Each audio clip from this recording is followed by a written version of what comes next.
என்னடா எப்ப பாரு சமூக நீதி சமூக நீதின்னு சொல்றீங்க? அப்படி என்னதான்டா பண்ணிட்டாங்க? என்ன பண்ணாங்களா? சொல்றேன், நோட் பண்ணிக்கோ.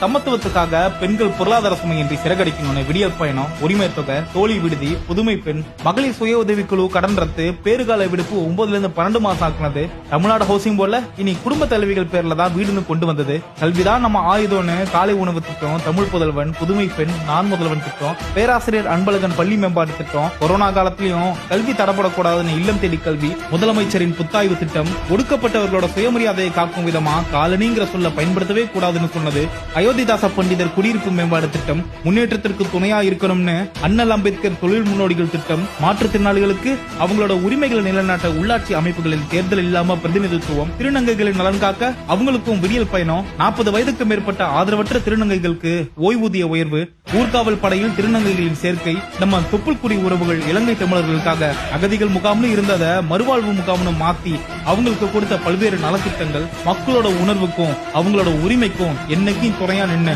மொழி திணிப்பு, கலாச்சார திணிப்பு, என்இபி, நீட்டுன்னு எப்போதும் நமக்காக குரல் கொடுக்கிறது, இவன் தான் உள்ள போகணும் இவன் போக கூடாதுங்கிறதெல்லாம் உடைச்சி அனைத்து சாதியினரையும் அர்ச்சகர்களாக்குனது, அதிலும் குறிப்பா ஒரு பெண்ணை, இப்படி எல்லா தரப்பு மக்களையும் அரவணைச்சு முன்னேற்றத்தை நோக்கி அழைத்து செல்வதுதான் சமூக நீதி. தமிழ்நாட்டில் நடக்கிற திராவிட மாடல் அரசு தான் சோசியல் ஜஸ்டிஸோட லைவ் எக்ஸாம்பிள். இதெல்லாம் ஒரு நாள்ல நடக்கல, ஆனா ஒரு நாளால தான் நடந்துச்சு. அதுதான் தமிழ்நாட்டின் நம்பிக்கையின் நாள், மே 7, 2021. இது வெறும் தேதி அல்ல, புதிய தமிழ்நாட்டின் புரட்சி அத்தியாயம்.